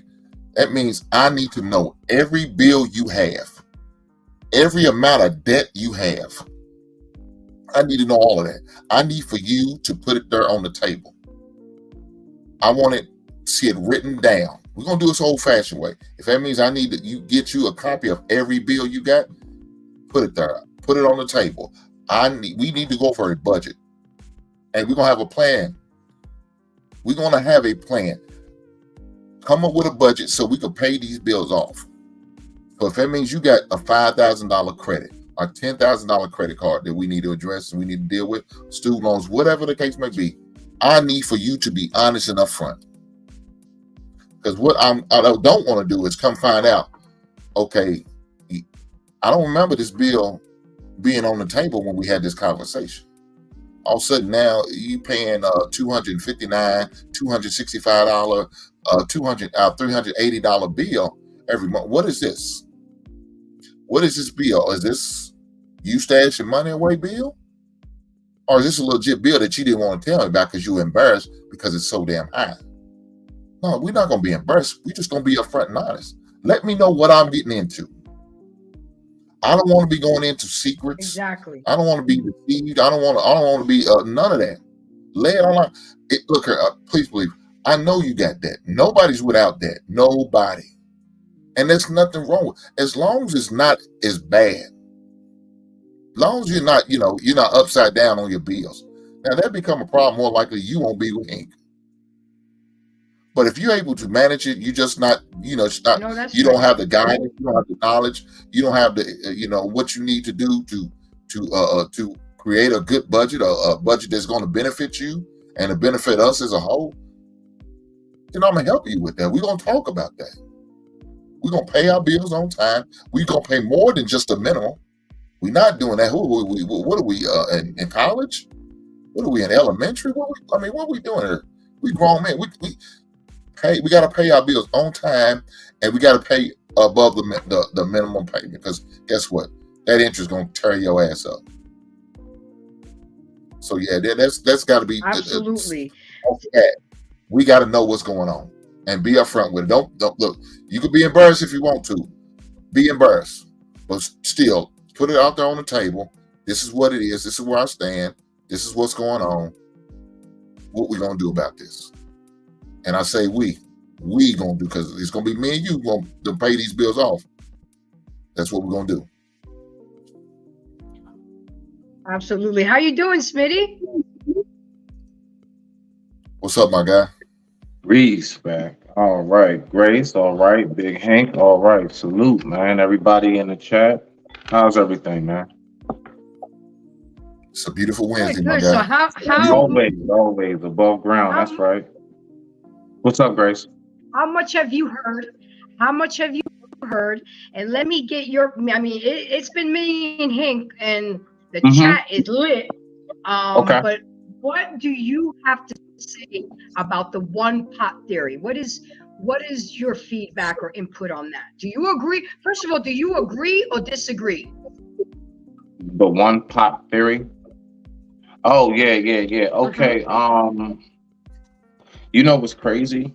All right, so I don't know too much about it because I haven't been in that situation yet. But what I will say is this, just on a basic level. All right, so my mother and father, they're still married, still alive, still in the same household, right? They started out one pot. For whatever reason, they're now two pots, but they're still in the same house, still share the bills. So, I don't get too much into the business of that with them, but I mean, I take a lot of examples from my peoples because they're still together, So, I mean, I guess that's as much as I got on that because I've never really been in that situation. But I will say this, me personally, in this day and age, I'm gonna have to say I'm going with the two pot, like, because I just can't trust you. Like, nothing personal. I got too much to lose, man. I have way too much to lose to take a chance of you not spending your funds right, or you just doing something at a cost to both of us. Briefly, and then I'll land it. I actually had to stop a relationship with a chick because, believe it or not, her credit score was just horrible, and we were really on the verge of being like married at the time. And once I figured all that out, and then I got to speaking with my peoples and I did some research and stuff like that, come to find out, if I get with her and she moving with me and stuff like that, that'll take me down significantly. I don't handle a whole bunch of debt and stuff. I'm not over six figures, but my credit score is like that. So like it kind of evens itself out in a sense. You know what I mean? But her credit score being the way it is, and I'm seeing her spending habits as brother Hank was saying just now. Yeah, man, no. She's one of those when she gets depressed, she has to shop. No, you not. No, you not. Nah, what you gonna do is, I don't know, go to the park. I got some fishing rods in the garage. You want to go hit the lake with me? That always makes me feel better. I don't know what you want to do, but you not going out this house and taking that car with you. No. Coming back with a bunch of unneeded shit. I don't have time for that. No. So I'm all about not being cheap or frugal, because that's how my people's was. They real frugal. So I kind of grew up the same way. Like, I'm not gonna lie, depending on what it is.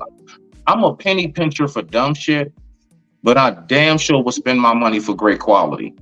I'll spend my money on quality, but I'm just not going to be spending money to be spending it. But I digress. My mic is muted. Rock out. Well, let me say this then. It depends on the woman. Again, I told you, by the third date, I'm gonna know her credit score. And if her credit score is not up to par, but I feel like she is getting a passing grade in other areas, I'm willing to work with this woman. I'm willing to help this woman by help her creating a budget. And once we get to a certain level on this budget, then baby, we could talk about putting a ring on it and what's going to be the budget for the ring. You know, Big Hank, I don't think. Oh, my bad. no, I'm just going to say that's a possibility. We know it's slim pickings out here, right? But if you can find you a real one and a good one, she has her one flaw, and that's money management. Don't worry, baby.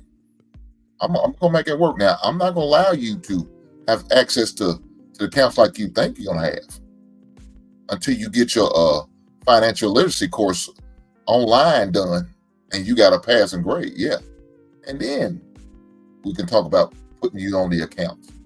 But please believe, I'm gonna get you where you need to be financially, mentally, and that's what I could get. I guess they saw emotionally depressed because you feel like shopping is your outlet. Yeah, we'll have to change that mindset. We're gonna get you some therapy, baby. We're gonna get you some therapy. You're gonna talk to a therapist about this because that's not gonna be your outlet. How about you go to the gym and sign up for a yoga class? Okay. You know, how about you go to the gym and get on that elliptical machine and run about 2 or 3 miles? How about you go swimming? How about you go walking in the park? Clear our mind, you know what I'm saying, and not go to the store and go binge shopping just because, you know, I'm feeling some type of way because Nancy in HR has written me up because she's tired of me being late. We're not gonna do that. Respect. Well, I mean, all right. So if I was to speak to that particular situation, I'm an extremely patient man. This whole situation was about a year and a half, I would say. And I'm gonna be honest with you, brother Hank. I mean, everything you said is. I mean, I don't have no disagreement with it, but I'm not the man that got all that time to do that shit with you. You need to be ready to go. I'm not here to train. Okay, I'm hiring ready to go workers only, and that's just what my position is. Now, how I did try that. Now, yes, we did start going to the gym. I did notice like it was a moment where I'm like, that okay, look like we can, you know, she kind of. But then I noticed like, you know, I go to her place and stuff, and just be a whole couch full of just bags. Okay, all right. She talking about some, oh yeah, got into it with my sister, my aunt passed away, blah blah blah, and everything else. Okay, I understand that, but like, what is this? You know? And then I get a whole bunch of, because she's in her feelings. Now I gotta get shamed because you want me to leave, but when I tell you that, babe, why you go do that? Well, are you buying it? Well, no, I didn't buy it. I know it's your money, but still, like, why would you go do something like that? That's not responsible, right? So I'm trying to work with her. Then I get a bunch of mouth, get a bunch of lip back. I stuck that shit out for about a year and a half, and then finally, nah, bro, nah. I'm too damn busy to go to therapy with you. I can't. I'm sorry. And plus, I didn't even sign up for that. I didn't sign up to. I did not sign up. I did not sign up to be your hold a hand man. I signed up to be a man that will hold your hand, though, if you get what I'm saying. So other than that, I digress. My mic is muted.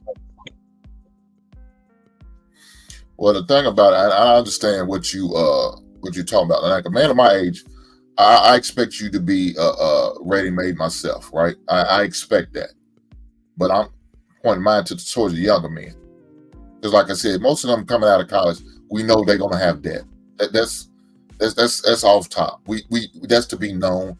You know, back in my days, they used to solicit the young kids.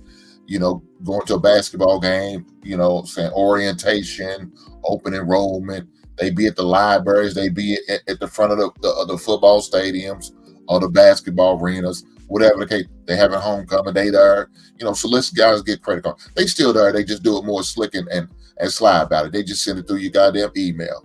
You know what I'm saying? And so guess what? More than likely, they're going to come out with that anyway. More likely, most of them going to come out with student loan. Not everybody has the opportunity to get academic or athletic scholarship. And so they're going to come out with student loans. So you got to have a mindset, okay, what am I going to do about that? Yes, she did go to college. Yes, she did create some type of debt.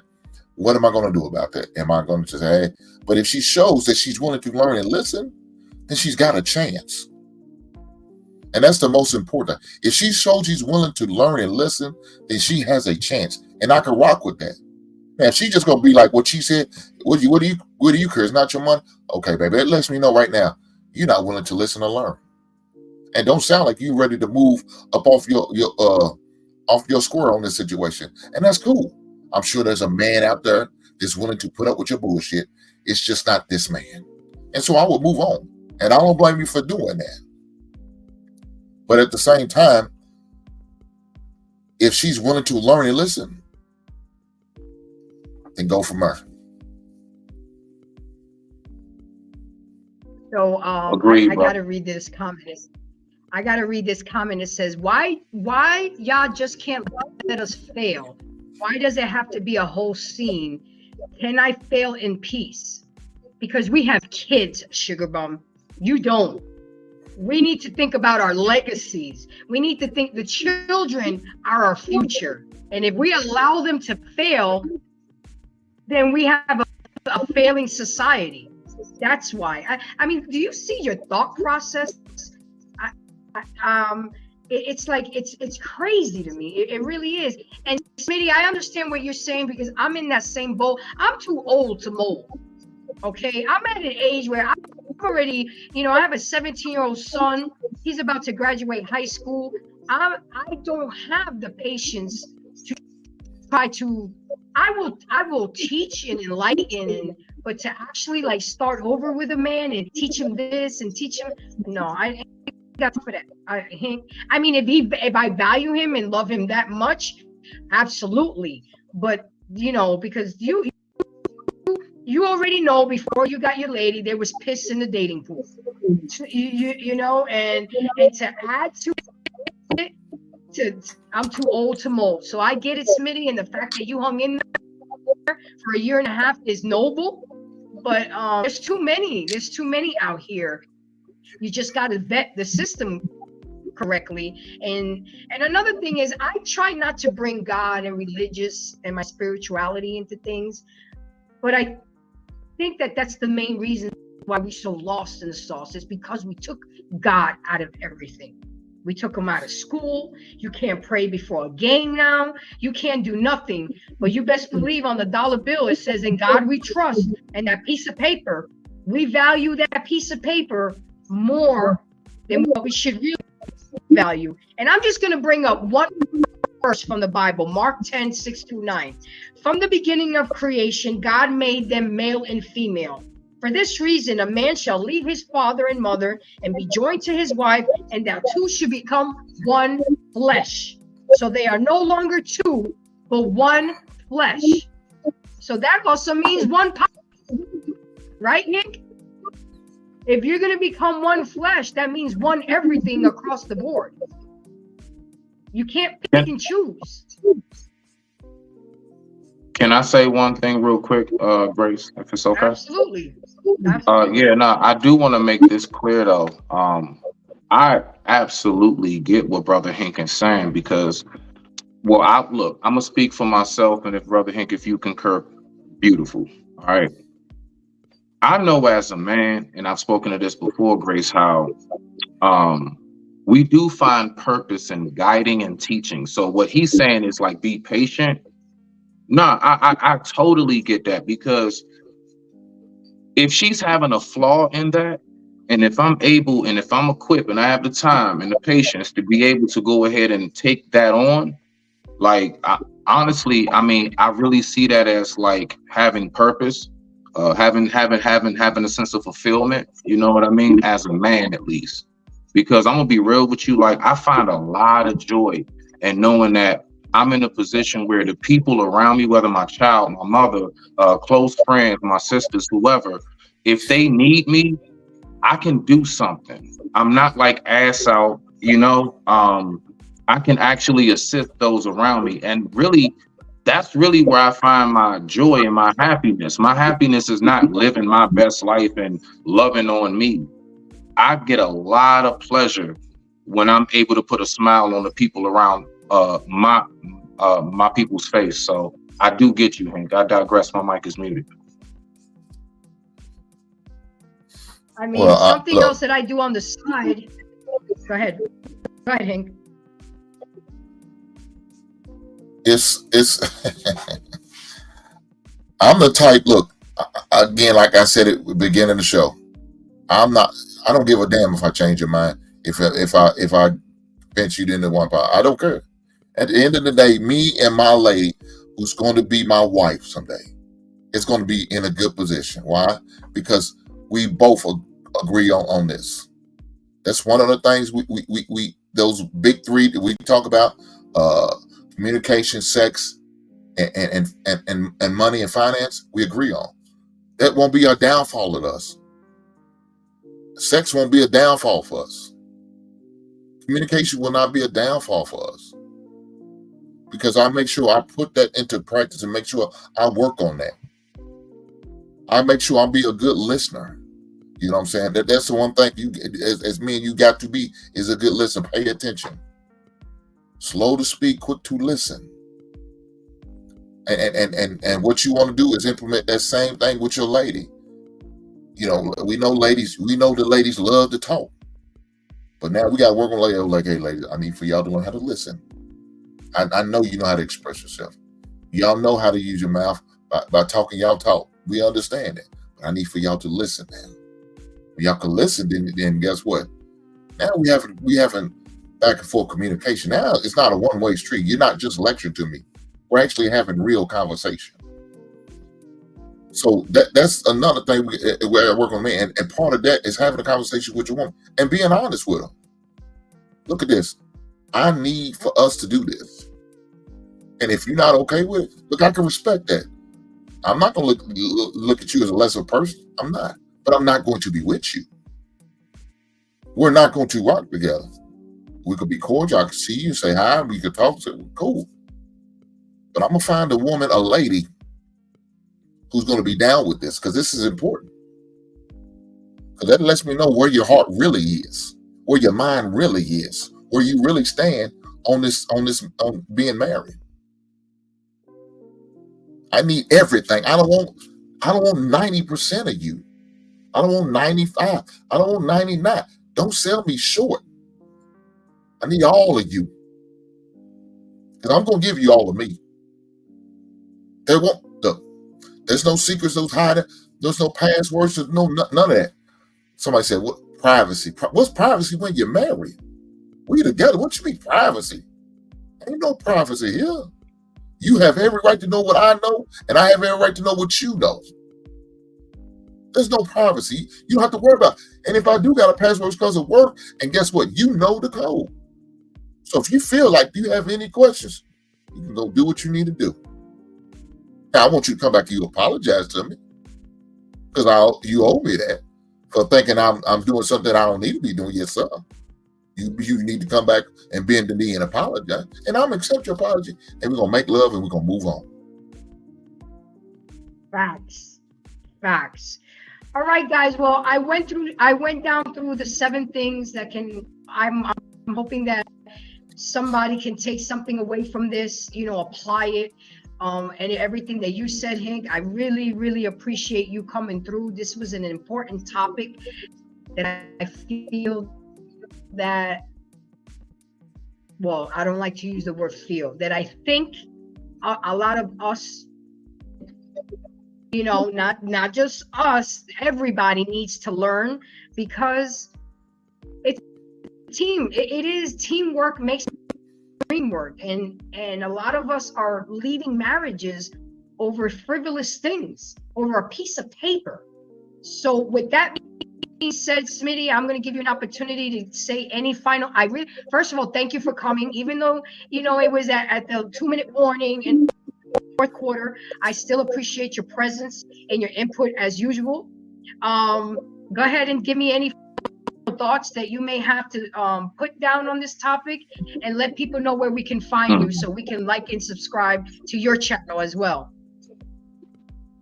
Absolutely. And first I would like to say I apologize. I was on another panel, and I put my phone on do not disturb. And as soon as I got off and I clicked it back on, I said, oh snap, So that's why I saw it late.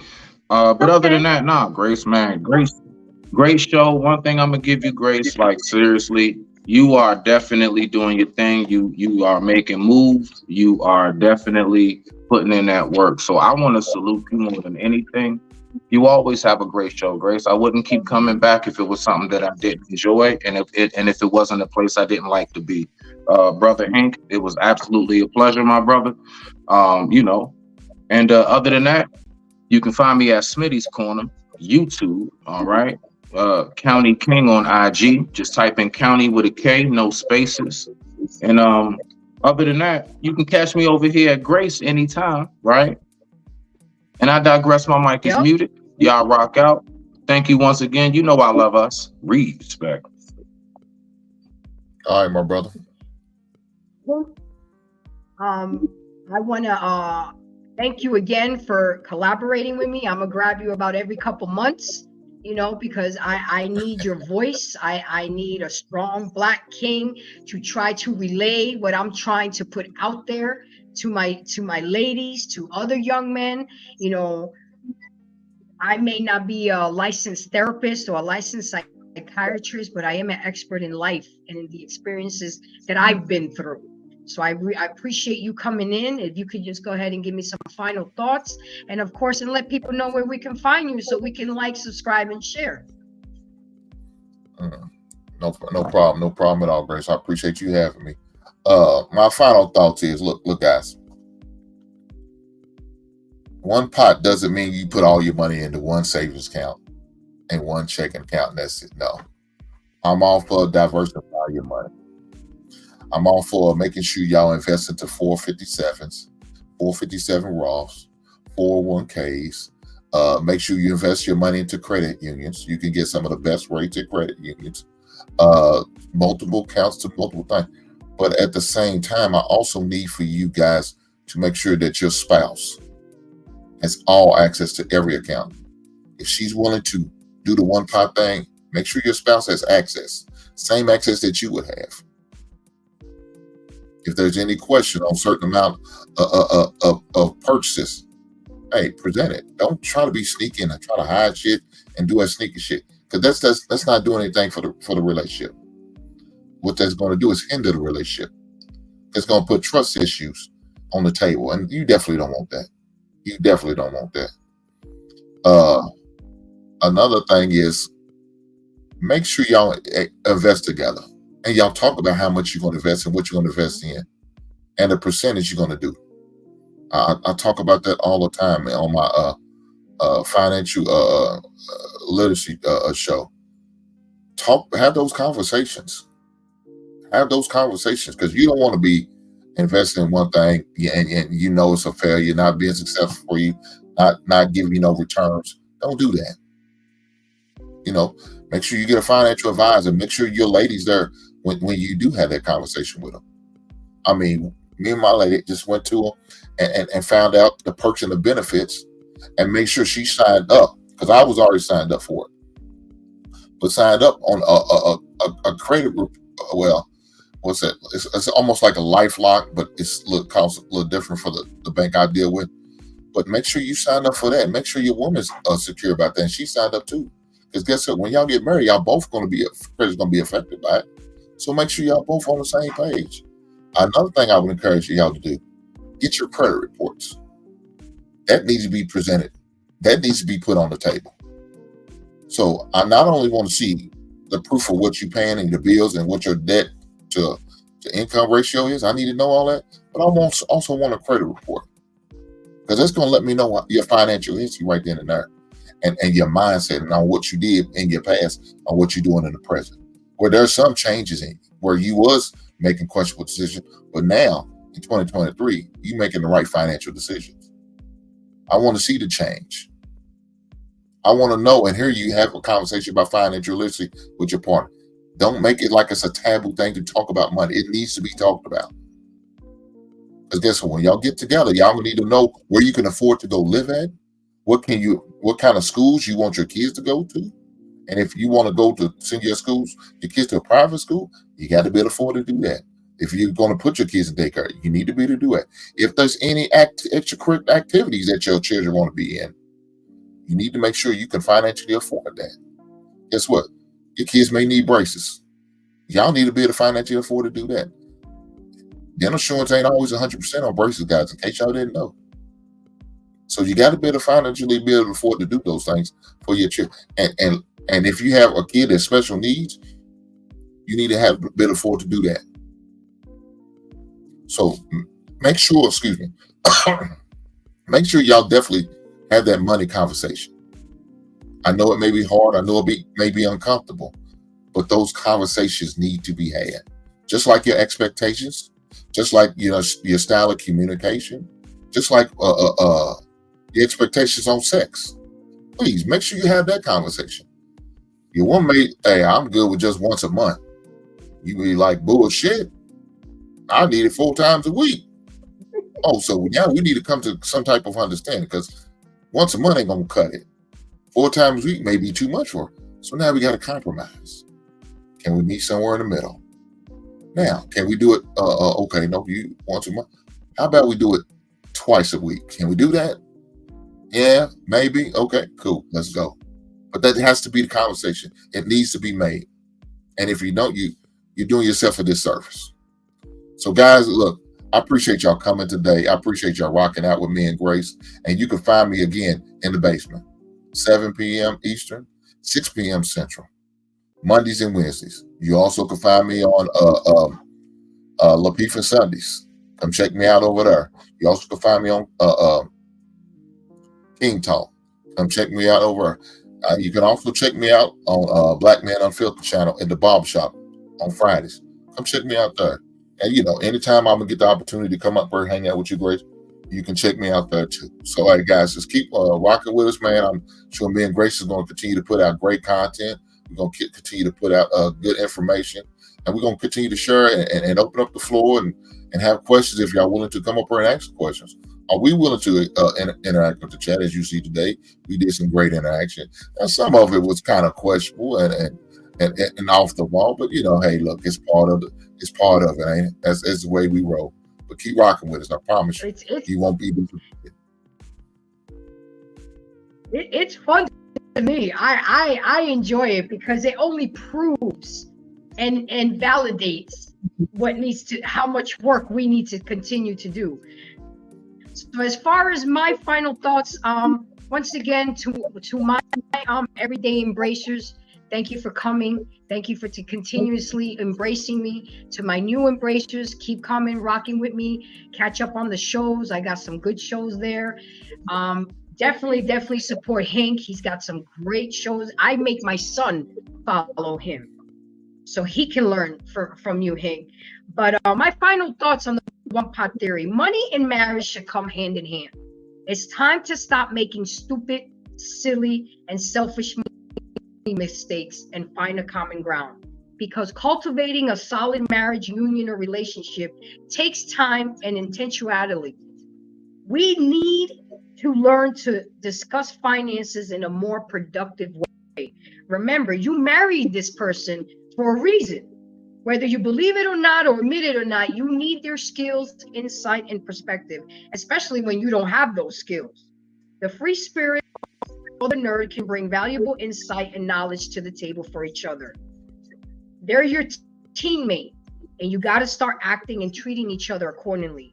Teamwork makes the dream work. You got to stop being so selfish, so self-entitled, so deceitful, and so secretive, because it's not going to work. It's not. As far as for me, you can find me here on my YouTube channel. You can find me on the JBJ Network on Thursday nights. You can find me in Boardwalk Global Media on Friday nights. You can find me on Sir Harold Speaks on Sunday nights. And I'm all over. I'm collabing. I'm hitting with people who are mine liked it. I welcome the smoke. I welcome the bullshit, because you know what? It's y'all need it. Y'all are necessary, because haters are motivators to me.